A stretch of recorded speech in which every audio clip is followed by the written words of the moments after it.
మహాదేవుడును మన రక్షకుడైన యేసుక్రీస్తు వారి శ్రేష్టమైన నామంలో ఉదయకాలం అన్నా అనే చక్కని కార్యక్రమాన్ని చూస్తున్న మీ అందరికీ నిండు హృదయంతో వందనాలండి.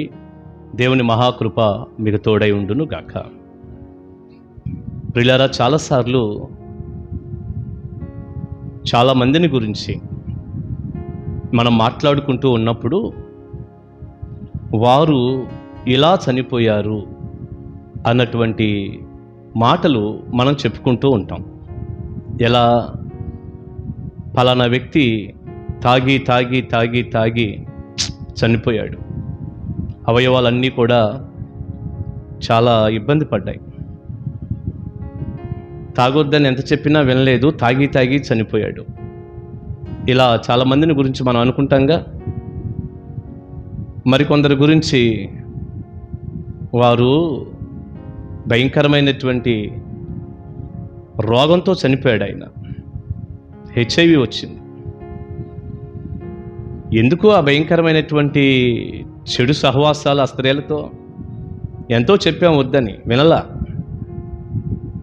ఇలాంటి ఒక జబ్బుతో చచ్చిపోవాల్సి వచ్చింది. ఇలా కూడా చెప్పుకుంటాం, మీరు వింటారుగా. వాళ్ళు ఏందో ఆ బాధలన్నీ ఎక్కువైపోయినాయి, ఆత్మహత్య చేసుకున్నారు. ఎందుకు ఆ తొందరపాటు పనిచేశారు? జీవితానికి ఆత్మహత్య ఒకటే పరిష్కారమా? ఆ కష్టాల్లో నుంచి బయటకు వస్తాము, కొద్దిగా ఓర్చుకుంటే బాగుండేది, ఎందుకు ఆ తొందరపాటు పని అని ఇలా కూడా చెప్పుకోవటం జరుగుతూ ఉంటుంది. ప్రియులారా, ఇలా ఆలోచిస్తూ పోతే ఇలా చనిపోయారు, వారు ఇలా చనిపోయారు, అలా చనిపోయారు అంటూ మనం చెప్పుకోవటం గమనిస్తాం. కానీ బైబిల్ గ్రంథంలో కొంతమంది భక్తులు ఉన్నారు. హెబ్రీ పత్రిక 11వ అధ్యాయం మీరు తర్వాత నిదానంగా హెబ్రీ పత్రిక 11వ అధ్యాయాన్ని కనుక మీరు ధ్యానం చేస్తే విశ్వాస వీరులు కనపడతారు. 11వ అధ్యాయం మొదటి నుంచి దాదాపు చివరి వరకు చదివినప్పుడు అండి, ఎంతోమంది, ఒక పేరుని ఎలా చెప్పను, ఎంతోమంది విశ్వాస వీరులు అక్కడ మనకు కనపడతారు. చాలా అమూల్యమైనటువంటి విషయాలు మనం అక్కడ చూడొచ్చు. వారి గురించి పరిశుద్ధాత్ముడు ఒక్క మాట ఇలా రాయించాడు. 11వ అధ్యాయం హెబ్రీ పత్రిక 13వ వచనాన్ని మనం చదువుకుందాం. వీరందరూ ఆ వాగ్దానముల ఫలము అనుభవింపకపోయినను దూరము నుండి చూచి వందనము చేసి తాము భూమి మీద పరదేశులమును యాత్రికులమునై ఉన్నామని ఒప్పుకొని విశ్వాసము గలవారై మృతి నొందిరి.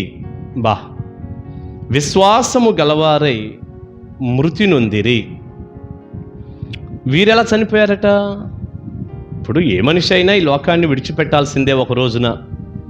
కానీ ఇదిగో ఈ 11వ అధ్యాయం హెబ్రీ పత్రికలో కనపడుతున్న భక్తులు, ఈ శ్రేష్ఠ భక్తులందరూ ఎలా కనపడుతున్నారయ్యా మనకంటే, విశ్వాసము గలవారై మృతి చెందారు అని పరిశుద్ధాత్ముడు చెప్తున్నాడు. విశ్వాసంతో చనిపోయారట. వారికి ఈ లోకంలో ఏమున్నా ఏమి లేకపోయినా, పరిస్థితులు ఎలా ఉన్నా, ఎన్ని శ్రమలైనా, ఎంత కష్టమైనా, వారు దేవుని మీద విశ్వాసం ఉంచారు. ఉంచి మనం పరదేశులం, మనం యాత్రికులం, ఈ లోకం శాశ్వతమైంది కాదు, ఇది అశాశ్వతం. కనుక ఈ లోకం కొరకు ఆరాట పడకూడదు, పోరాటాలు చేయకూడదు. మనం పొందబోయేది పరలోకం. దేవుడు ఆ పరలోక పట్టణానికి శిల్పి నిర్మాణకుడై ఉన్నాడు, అక్కడ కదా మనం ఉండేది అంటూ విశ్వాసం గలవారై అబ్రహాం కానీ, యాకోబు కానీ, ఇస్సాకు కానీ, ఈ కనపడుతున్నటువంటి వ్యక్తులందరూ కూడా ఈ బైబిల్ గ్రంథంలో ఈ 11వ అధ్యాయం హెబ్రీ పత్రికలో కనపడే వ్యక్తులందరూ కూడా విశ్వాసంతో చనిపోయారు. విశ్వాసంతో చనిపోయారు.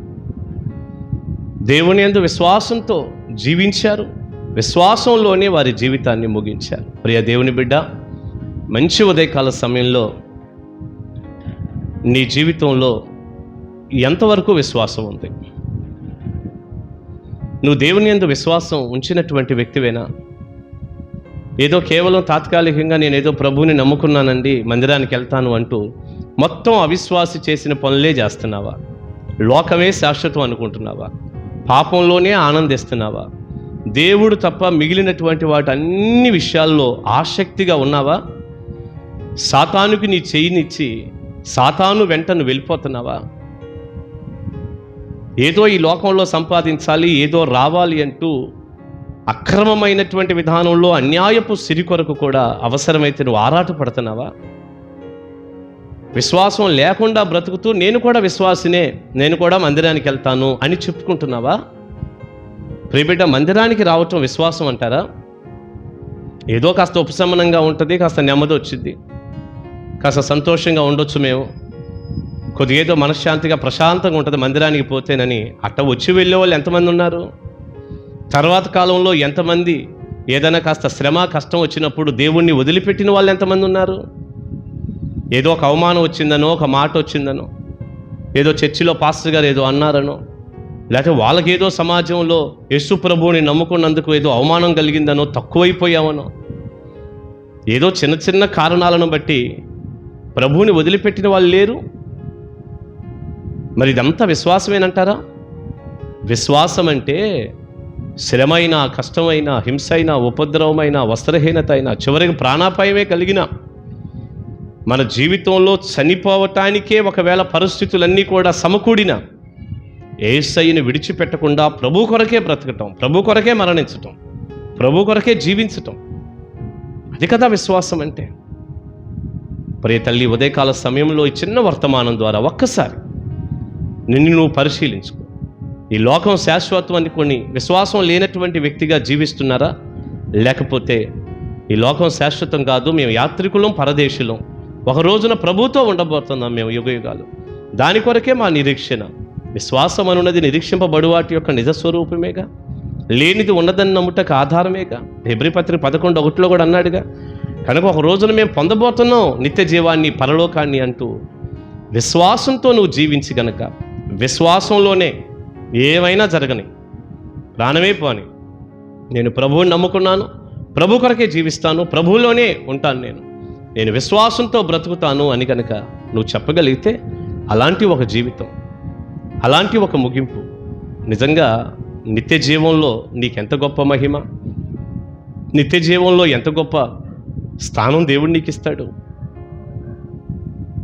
ఈ భక్తులు విశ్వాసం గలవారే మృతి చెందారు. మీ జీవితంలో కూడా విశ్వాసం కలిగినటువంటి వ్యక్తులుగా మీరు మృతి చెందాలి. విశ్వాసం కలిగిన వ్యక్తులుగా జీవించాలి. విశ్వాసం కలిగిన వ్యక్తులుగానే ఉండాలి. ఇలాంటి ఒక బలమైన తీర్మానం నువ్వు కలిగి ఉండు, తప్పకుండా దేవుడు నీకు సహాయం చేస్తాడు. ఈ ఉదయకాల సమయంలో ఇలాంటి ఒక ఆలోచన కలిగిన నిన్ను, నీ కుటుంబాన్ని తప్పకుండా దేవుడు ఆశీర్వదించి దీవించునుగాక. ఆమేన్. ప్రార్థన చేసుకుందాం. మహాపరిశుద్ధుడు అయిన తండ్రి, ప్రేమ కలిగిన ప్రభువా, జీవాధిపతి, ఈనాడు లోకంలో చాలామంది రకరకాలుగా చనిపోతున్నారు అనే మాటలు మేము వింటూ ఉన్నాం. కానీ ప్రభువా, ఈ 11వ అధ్యాయంలో కనపడుతున్నటువంటి నాయన ఈ గొప్ప భక్తులు, దైవజనులు మీ యందు విశ్వాసం గలవారే మృతి చెందారు అన్నమాట ఎంత గొప్ప మాట. ఈ రీతిగా జీవించటానికి, ఈ రీతిగానే మేము ఉండటానికి సహాయం చేయండి. ఎంతమంది వాక్యం విన్నారో వారందరికీ విశ్వాసాన్ని దయచేయండి. విశ్వాసంలో భాగ్యవంతులుగా చేయండి. వారు విశ్వాసంతో ముందుకు వెళ్తున్నప్పుడు కలిగే ప్రతి ఆశీర్వాదం బిడ్డలకు ఇవ్వండి. యేసు నామాని ప్రార్థన మనవులు అడుగుచున్నాను తండ్రి. Amen, amen. God bless you. దేవుని మహాకృప మీకు తోడై ఉండునుగాక. కలుసుకుందాం. Praise the lord.